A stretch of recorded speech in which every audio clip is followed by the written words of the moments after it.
السلام علیکم ورحمۃ اللہ وبرکاتہ۔ الحمد للہ نحمده ونستعینه ونستغفره ونؤمن به ونتوکل علیہ ونعوذ باللہ من شرور انفسنا ومن سیئات اعمالنا من يهده الله فلا مضل له ومن يضلله فلا هادي له ونشهد أن لا إله إلا الله وحده لا شريك له ونشهد أن سيدنا ومولانا محمدا عبده ورسوله أما بعد فأعوذ بالله من الشيطان الرجيم بسم الله الرحمن الرحيم يا أيها الذين آمنوا بالله ورسوله والكتاب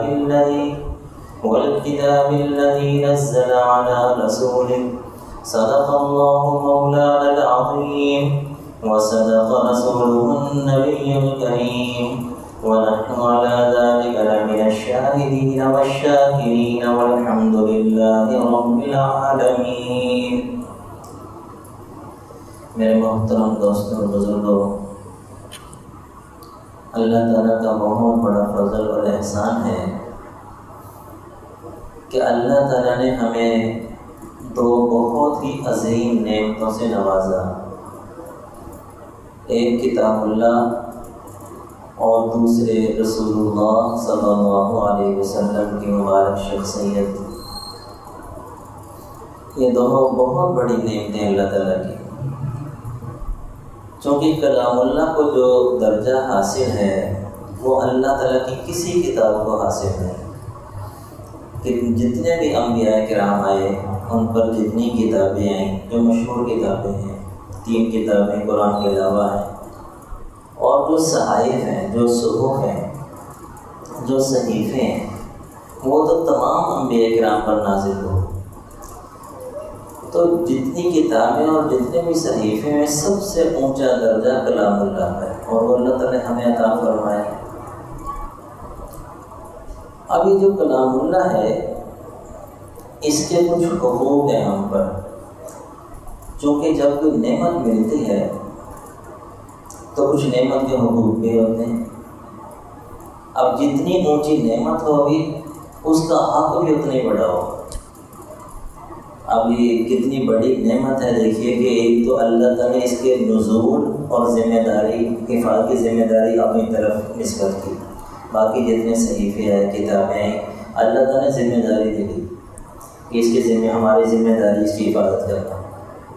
کیونکہ پہلے انبیاء کرام کا سلسلہ چل رہا تھا تو صحیفے بھی آ رہے تھے، کتابیں بھی آ رہی تھیں۔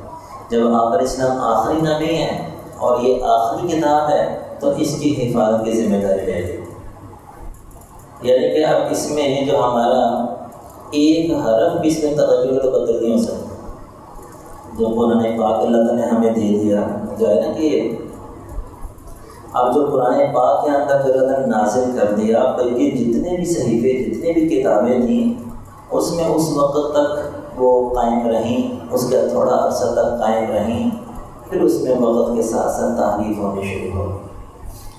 تو گویا کہ یہ اتنا اونچا کلام ہے کہ اس کی ذمہ داری ملی تو اس کے کچھ حقوق بھی ہیں۔ سب سے پہلا حق تو یہ ہے کہ اس پر ایمان لاؤ، جیسے میں خطبے میں تلاوت آئے جو میں نے تلاوت کی ہے، یا ایھا الذین آمنوا آمنو، آمینو امر کا صیغہ، جیسے اقیموا نا، اقیموا امر کا صیغہ، آمینو باللہ ورسولہ والکتاب الذی نزل علی رسولہ، ایمان لاؤ اللہ پر، اس کے رسول پر، اور کتاب پر جو اس کے رسول پر نازل کی، قرآن پاک پر ایمان لاؤ۔ اب یہ ایمان لانا اللہ کا شکر ہے، ایک تو نفس ایمان کہ قرآن اللہ کا کلام ہے، یہ تو ہمارا ایمان ہے ہی ہے۔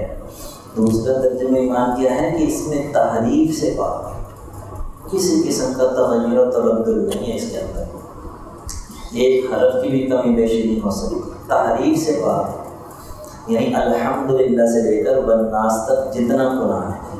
اب اس میں آپ نے ایک مشہور اعتراض سوشل میڈیا پر 2-3-4 ہفتے پہلے آیا بھی، کچھ لوگ وسوسے ہوتے ہیں نا، وسوسے یہ سوشل میڈیا کے جو اعتراضات ہیں اس کے جو ہے اس کی مثال وسوسے کی طرح ہے. بس شیطان کا وسوسہ ہے نا، وسوسہ آیا اور چلا گیا، وسوسہ آیا اور چلا گیا.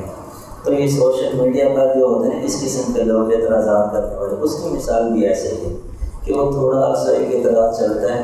جن بدبختوں نے اعتراض کے سے متاثر ہونا ہوتا ہے، اپنا دین مشکوک کرنا ہوتا ہے، وہ اس سے متاثر ہو جاتے ہیں. اور جو ایمان والے ہوتے ہیں الحمدللہ وہ قائم رہتے ہیں کہ دیکھو یہ 30 پارے تو ہے ہی نہیں قرآن پہ، یعنی 30 پارے کو نسبت جو کی جاتی ہے کہ 30 پارے آپ علیہ السلام نے کوئی 30 پارے بنائے ہیں کہ 30 پارے آپ علیہ السلام بنائے ہوں کہ یہ پہلا پارا، دوسرا پارا، تیسرا پارا. اب اس طرح کے وسوسے ڈالے جاتے ہیں. دیکھیے کہ اصل جو ایمان ہے قرآن پر، ہمارا ایمان یہ ہے کہ سورہ فاتحہ سے لے کر والناس تک یہ سارا قرآن ہے. اب اس کے اندر اس کو دیکھیے جیسے رکوع ہیں کہ یہ سورتوں کے پہلا رکوع ہے، دوسرا رکوع ہے، تیسرا رکوع ہے، یہ بھی آپ علیہ السلام نے اس طرح سے نہیں لگوائی. اس کے اندر جو اعراب لگائے گئے الحمدللہ رب العالمین، کہ الحمد کا اعراب یہ ہے، ربی کا اعراب یہ ہے، زبر زیر پیش نقطے. حضور کے دور میں تو یہ چیزیں بھی نہیں تھیں. تو یہ ساری وہ چیزیں ہیں جو قرآن کی حفاظت کے لیے ہیں. اگر یہ چیزیں نہیں ہوں گی تو دیکھیے پڑھنا کتنا مشکل ہو جائے گا. ابھی ساری چیزیں لگی نہیں ہیں، پڑھنا مشکل ہے، اور اگر یہ کچھ بھی نہ ہوتا تو اور مشکل ہو جاتا. تو یہ تو اس کی حفاظت کے لیے، اس کی آسانی کے لیے. اسی طرح اسلاف نے، امت نے اس کو 30 حصوں پر مشتمل کر دیا تاکہ اس کی تلاوت آسان ہو جائے، اس کو حفظ کرنا آسان ہو جائے. رکوع لگا دیے، پارے لگا دیے، اعراب لگا دیے، نقطے لگا دیے. تو یہ کوئی تبدیلی نہیں ہے، یہ ساری وہ تبدیلی ہیں جس کا ان کا تعلق حفاظت قرآن سے ہے، اور یہ بالکل جائز ہے. ہم کب یہ دعویٰ کرتے ہیں کہ یہ اعراب بھی آپ علیہ السلام نے لگوائے، نقطے بھی آپ نے لگوائے، رکوع بھی آپ نے لگوائے، یہ جو 30 حصے کیے یہ بھی آپ نے کی. ہم نے تو یہ کہا ہی نہیں بھائی. ہم نے تو یہ دعویٰ کیا ہے کہ الحمدللہ سے لے کر والناس تک یہ سارا قرآن ہے جس ترتیب پر ہے. ایک ترتیب ہے نزولی، نازل ہونے کے اعتبار سے ترتیب اور تھی. جو نزولی ترتیب ہے وہ تو دیکھیے اقرأ بسم ربک الذی خلق، وہ شروع میں آیات نازل ہو رہی ہیں اور وہ ہیں کہاں پہ 30 پارے میں. یہ جو نزولی ترتیب ہے وہ مختلف ہے. جو حصہ امت کی خیر کے متعلق تھا، جو اللہ تعالیٰ کو منظور تھا، وہ نازل کر دیا. تو وہ مختلف طریقوں سے مختلف ٹکڑوں میں نازل ہوتا رہا. اس کے بعد ایک ہے ترتیب رسولی. ترتیب رسولی جیسے ہمارے سامنے سارے کا سارا قرآن موجود ہے.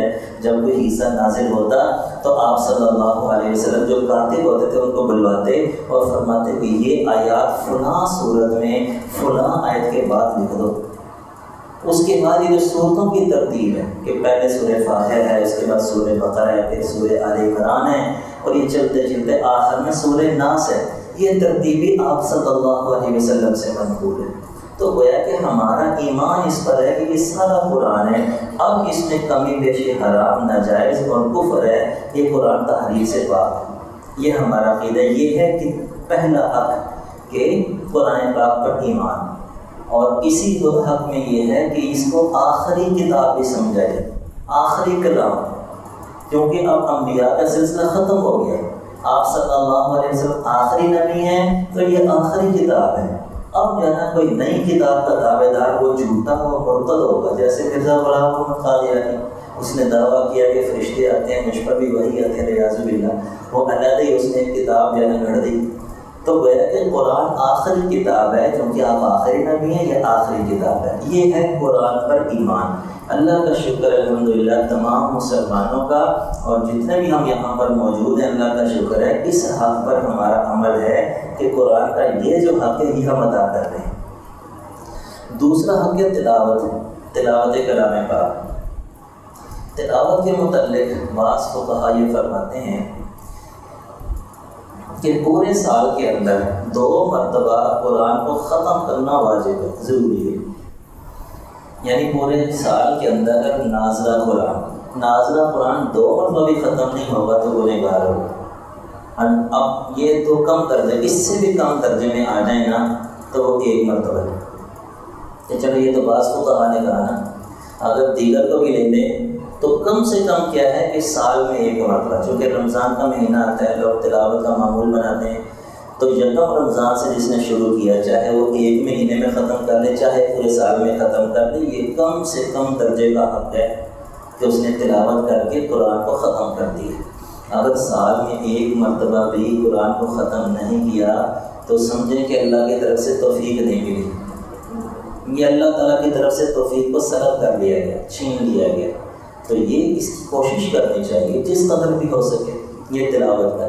اور اس میں جو زبانی یاد کرنا ہے نا، وہ تو ایک مستحب عمل ہے کہ سارا قرآن زبانی یاد ہو جائے، یہ مستحب ہے، مگر کم سے کم اتنا ہر مسلمان کو یاد ہونا چاہیے جس سے مسنون نماز ہو سکے، مسنون قرات ادا کر سکے۔ اب جو مسنون قرات ہے نا، سنت قرات، کہ احادیث میں مستقل آتا ہے کہ آپ صلی اللہ علیہ وسلم فجر میں کون سی صورتوں کی تلاوت کرتے، ظہر میں کون سی صورتوں کی تلاوت کرتے، عصر میں، مغرب میں، عشاء میں، یہ سنت ہے، یعنی سنت قرات ہے۔ ایک ہے کہ ہر نماز میں قل هو اللہ پڑھ لی جائے تو چلو بھی نماز تو ہو ہی جائے گی، لیکن سنت کیا ہے کہ آپ صلی اللہ علیہ وسلم ساری زندگی کا ایک معمول رہا، صحابہ کرام کا ایک معمول رہا، اس کو سنت قرات کا درجہ دیا گیا۔ وہ 26ویں سپارے میں سورہ حجرات ہے، سورہ حجرات سے لے کر یہ سورہ ناس تک ہے۔ اگر اتنا بندے کو یاد ہونا تو زبانی تو مسنون قرات پر عمل ہو سکتا ہے۔ اس کا کم سے کم درجہ جو ہے نا وہ ہے 30واں سپارہ، کہ 30واں سپارہ بندے کو حفظ ہونا چاہیے، اس سے جو ہے نا بندہ سنت قرات پر عمل کر سکتا ہے۔ چونکہ سورہ حجرات سے سورہ بروج تک اس کو کہا جاتا ہے طوال مفصل۔ طوال مفصل فجر اور ظہر میں ان صورتوں کی قرات کرنی ہوتی ہے، اور سورہ بروج 30ویں سپارے میں آتی ہے، کچھ صورتیں اور سورہ بروج، پھر سورہ بروج سے لے کر سورہ بینہ تک یہ ہے اوساط مفصل، یہ عشاء میں اور عصر میں۔ اور اسی طرح مغرب کے اندر آتا ہے کہ کسار مفصل، وہ سورہ بینہ سے سورہ ناس تک۔ یہاں بعضوں نے کہا کہ مغرب اور عشاء کے اندر گویا کہ کسار مفصل یعنی کہ سورہ بینہ سے سورہ ناس تک کی تلاوت۔ تو اگر 30واں سپارہ بندے کو حفظ ہو تو وہ مسنون قرات پر عمل کر سکتا ہے۔ دیکھیے کہ یہ یعنی کہ ہمت کی بات ہے، کوئی بندہ یہ نہیں کہہ سکتا کہ بڑی عمر ہو گئی حفظ نہیں کر سکتے، یہ قرآن میں تو بہانہ نہیں چل سکتا۔ قرآن کے اندر کہ قرآن معجزہ ہے نا، قرآن کتاب ہی ایسی، کتنے ہزاروں بوڑھے ایسے ہیں پوری دنیا کے اندر کہ بڑی عمر میں انہوں نے حفظ قرآن کیا۔ تو یہ تو صرف 30واں سپارہ ہے، اگر ہمت کریں تو کم سے کم چلو کہ ایک آدھا سپارہ کچھ تو ہو، ساری عمر اگر گزر جائے اور بندوں کو چند 10 صورتیں آتی ہوں تو یہ بھی ایک افسوس والی بات ہے۔ اس سے آگے بڑھنا چاہیے، جیسے ہم دنیا کے معاملات میں آگے بڑھتے ہیں تو یہ دینی معاملہ ہے۔ تو یہ دوسرا حق ہے تلاوت کلام پاک کا۔ تیسرا حق جو ہے قرآن پاک کا وہ ہے اس کے معنی اور مفہوم آتا ہو۔ ایک مسلمان کو پتہ ہی نہیں ہے کہ اللہ کا آخری کلام ہے، کہ اتنا اونچا کلام ہے کہ جس کی نسبت اللہ تعالیٰ کر رہے ہیں کہ ہم اس کی حفاظت کریں گے، اتنا اونچا کلام ہے کہ جو اپنے آخری نبی کو دیا جا رہا ہے، اپنے سب سے اونچے نبی کو دیا جا رہا ہے، سب سے افضل نبی کو دیا جا رہا ہے، ان کو ایک کتاب دی جا رہی ہے، اتنی اونچی کتاب ہے، تو اس کا حق یہ تو ہے کہ کم سے کم ہمیں آتا تو ہو، مفہوم تو اس کا آتا ہو، اور یہ نہیں مطلب کہ سارا معنی ہر وقت یاد ہے، ایک مرتبہ معنی کے ساتھ بندہ گزار دے تو اس کا حق ادا ہو جائے گا، یعنی کہ مفہوم تھوڑا تھوڑا کر کے معنی سمجھے اور ایک مرتبہ سارا قرآن بندہ گزار دے، چاہے نہ یاد رہے، زبانی کچھ بھی ترجمہ یاد نہ رہے، اس کا حق ادا ہو جائے گا۔ تو اب دیکھیے کہ اس میں کیا ہے کہ بندہ جو ہے اپنے رب سے ہم کلام، اس کو کلام اللہ کہتے ہیں نا، قرآن کو کیا کہتے ہیں؟ کلام اللہ، اللہ کا کلام۔ تو اللہ سے کلام کر رہے ہیں، ہم کلام ہو رہے ہیں، بلکہ حدیث میں تو آتا ہے کہ جب بندہ فاتحہ شروع کرتا ہے نا، کہتا ہے الحمدللہ رب العالمین، تو حمدنی عبدی، اللہ تعالیٰ فرماتے ہیں میرے بندے نے میری تعریف کی۔ آگے پڑھتا اللہ تعالیٰ فرماتے ہیں مجدنی عبدی، کہ میرے بندے نے میری بزرگی بیان کی۔ اب دیکھیے کہ ہمیں پتہ ہی نہیں، اللہ تعالیٰ خوش ہو رہے ہیں کہ میں آپ تعریف کیوں، معنی آتا ہوگا تو پھر ہے نا، یہ ہم کلامی کس طرح سے ہوگی؟ جب معنی اور مفہوم آتا ہوگا۔ اب معنی اور مفہوم سیکھنے کے لیے یہ بھی ایک بحث آتا ہے کہ آپ جناب کو کہاں مدرسے میں جائیں گے اور عالم بنیں گے، تو دیکھیے کہ آپ اسلام نے فرمایا کن عالمن اور متعلمن، عالم بنو یا متعلم بنو، عالم بنو یا طالب علم بنو۔ اب صحابہ کرام نے اس حدیث پر عمل کر کے دکھا دیا کہ صحابہ کرام نے کس طرح سے عمل کیا کہ سارے طالب علم کل وقتی نہیں تھے، سارے کل وقتی نہیں تھے۔ کل وقتی کون سے تھے؟ جو صحابہ صفہ تھے، جو صفہ میں داخلہ لیا ہوا تھا انہوں نے، ان میں بڑے عظیم جو نام آتا ہے پایا ناز شاگرد حضرت ابو ہریرہ رضی اللہ تعالیٰ جن کے بارے میں آتا ہے کہ جتنی بھی احادیث ہیں نا ان سب کو جمع کیا جائے تو ان میں سب سے زیادہ جو روایات ہیں حضرت ابو ہریرہ کی، کیونکہ یہ کل وقتی طالب علم تھے۔ جب ایمان لے کر آئے، بلکہ خود آگے فرماتے ہیں، اپنا واقعہ سناتے ہیں کہ جب میں ایمان لے کر آیا، ایمان لانے کے بعد فوراً مدرسے میں داخل ہو گیا۔ وہ کہتے ہیں کہ ایسا میں آپ اسلام کے ساتھ لازم ملزوم ہوا کہ میں صفحے میں پڑھا رہتا تھا، جو صفحہ ایک چبوترا تھا، ایسا میں لازم ملزوم ہوا کہ ایمان کے بعد ایک لمحے کے لیے جدا ہو گئی، وہ ہے کہ موت آپ اسلام کی وصال تک پڑھتے رہے، تو سب سے زیادہ حدیثیں ان سے مروی ہیں، حدیث زبانی یاد کیا کرتے۔ یہ تو تھے کل وقتی طلباء، اور بہت سے طلباء تھے صحابہ کرام میں جز وقتی، کہ حضرت عمر فاروق رضی اللہ عنہ میرے میں آتا ہے غالباً کہ جب آپ صلی اللہ علیہ وسلم نے مواخات کا سلسلہ قائم فرمایا، ایک مہاجر اور ایک انصار کو بھائی بنایا، تو فرماتے ہیں کہ ایک دن ایک بھائی جاتا حضور کی مجلس میں علم سیکھنے کے لیے کہ آپ علیہ السلام کیا فرما رہے ہیں، اور وہ دوسرا کھیتی باڑی کرتا، پھر اگلے دن اس کی باری ہوتی وہ جاتا اور یہ جو ہے کھیتی باڑی کرتا، یعنی جز وقتی طلباء تھے۔ اسی طرح بخاری شریف میں ایک واقعہ آتا ہے، ایک صحابی فرماتے ہیں کہ ایک مرتبہ میں اونٹ چراتے چراتے مسجد نبوی تک پہنچ گیا، میں وہاں پہنچا تو دیکھا کہ علم کی مجلس قائم ہے، تو میں نے اونٹ کو باندھا اور میں بھی اس مجلس میں شریک ہو گیا۔ اور کہتے تھوڑی دیر بیٹھا تھا کہ کسی نے باہر سے آ کے کہا کہ تمہارا اونٹ بھاگ گیا، تو کہتے میں فوراً وہاں سے اٹھا اور اونٹ کے پیچھے بھاگ کے میں نے اونٹ کو پکڑ لیا باہر، لیکن کہتے ہیں مجھے آخر تک موت تک افسوس ہی رہا، کاش کہ وہ مسئلہ پورا سن لیتا، مجلس پوری سن لیتا کہ اس میں جو آپ علیہ السلام مسائل ارشاد فرما رہے تھے، وہ کہتے کہ مجھے موت تک حسرت ہی افسوس ہی رہا کہ اونٹ جانے دیتا، لیکن میں نے یہ بس غلطی ہو گئی کہ اونٹ کے پیچھے لگا، وہ تو پکڑ لیا، لیکن وہ جو مجلس تھی نا وہ نہیں پکڑی گئی۔ بلکہ ہم نے بعض بزرگوں سے سنا کہ جو نیک مجلس ہوتی ہے نا اس کی قضا نہیں ہے، ہر چیز کی قضا ہے، اس کی قضا نہیں ہے۔ اب دیکھیے کہ آپ ماشاء اللہ جمعے میں آتے ہیں کوئی قرآن حدیث کی بات مل جاتی ہے، اب یہ یہاں پر ہی ہے، یہ مل گئی جو رہ گئی سو رہ گئی، تو وہ ہے کہ یہ ہوتے ہیں جز وقتی طلباء۔ تو جز وقتی کے اندر آپ حضرات بھی جز وقتی طلباء میں صرف نیت یہ کرنی ہوتی ہے، جمعے میں آ رہے ہیں یا کسی اور نیک مجلس درس قرآن کے اندر آ رہے ہیں تو نیک مجلس اس میں نیت یہ کرنی ہے کہ ہم علم سیکھنے جا رہے ہیں۔ بس جب علم سیکھنے کی نیت کر لی، جیسے صحابہ کرام نے اس حدیث پر عمل کر کے دکھایا، کن عالماً او مطالباً، عالم بنو یا طالب علم بنو، تو وہ جز وقتی طالب علم تھے، وہ آتے تھے جب موقع ملتا آتے اور جو مسئلہ سیکھ کر چلے جاتے ہیں۔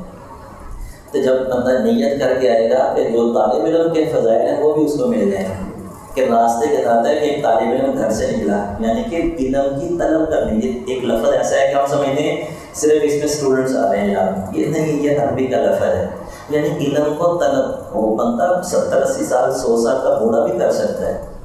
آپ طلب علم کی وجہ سے یہاں بیٹھے ہیں کہ آپ میں جذبہ تھا کہ یار پہلے چلے جائیں، کوئی بات ہی سن لیں، یہ جذبہ ہی آپ کو لے کر ہے، علم سیکھنے آپ آئے ہیں، نیت ہی بس یہ کرنی، انما الاعمال بالنیات، کہ علم سیکھنے کی نیت سے، یہ نیت کریں علم سیکھنے کی نیت سے جا رہے ہیں، آ تو نہیں الحمدللہ، علم سیکھنے کی نیت، جو بندہ علم سیکھنے کی نیت ایک مسئلے کے لیے بھی کر لینا وہ طالب علم ہے۔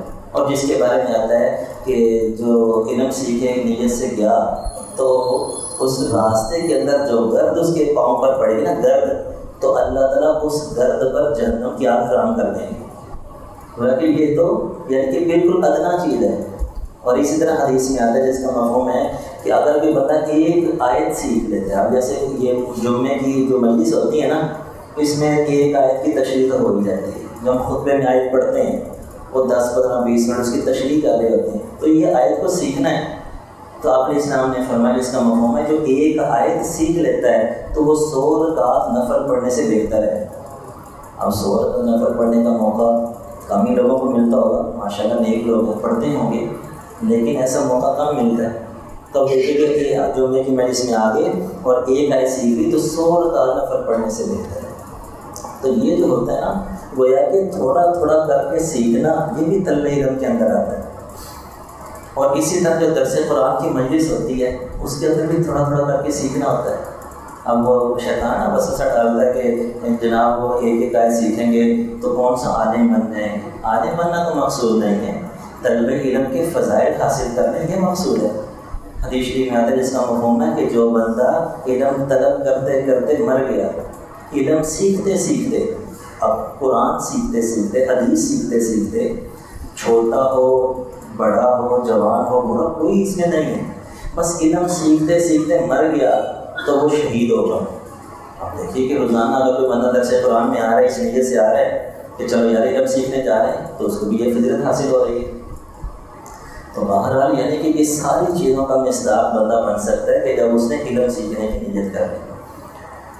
اب اسی سلسلے میں چونکہ پہلے بھی کئی حضرات نے توجہ دلائی اور اب بھی کئی ساتھیوں کا اصرار بھی تھا، لیکن سستی میری طرف سے ہو رہی تھی، کچھ مصروفیت تھی، کچھ سستی تھی، تو یہ اللہ پاک نے کوئی دل میں ایسا جذبہ ڈالا، کیونکہ ہمارے یہاں صبح بھی درس قرآن ہوتا ہے الحمدللہ فجر کے بعد، لیکن اس میں چونکہ کئی تھوڑے لوگ ہوتے ہیں، کچھ لوگ آتی فجر میں تھوڑے لوگ ہیں، بازار میں ہوتے ہیں، دور دراز سے آتے ہیں، اور اسی طرح بدھ والے دن بھی ہمارے یہاں درس قرآن ہوتا ہے۔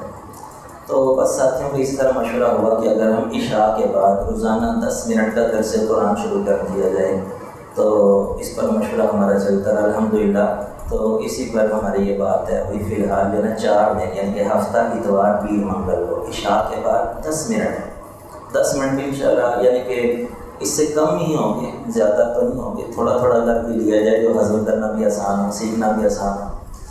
تو روزانہ انشاءاللہ یہ 4 دن ہیں فی الحال، ہفتہ اتوار پیر منگل، بدھ کو تو ویسے ہی درس قرآن ہو رہا ہے، اور جمعرات کو شب جمعہ ہے، اور جمعے کو چونکہ جمعے کی مجلس ہوتی ہے، تو 4 دن درس قرآن رکھا گیا ہے عشاء کے بعد۔ وہ انشاءاللہ کل سے شروع ہو جائے گا، تو جو بھی حضرات کوشش کریں انشاءاللہ بہت نفع ہوگا۔ اللہ تعالیٰ سے دعا ہے جو کہا سنا اللہ تعالیٰ اس کو سمجھے، اس پر عمل کرنے کی توفیق عطا فرمائے۔ آخر دعوانا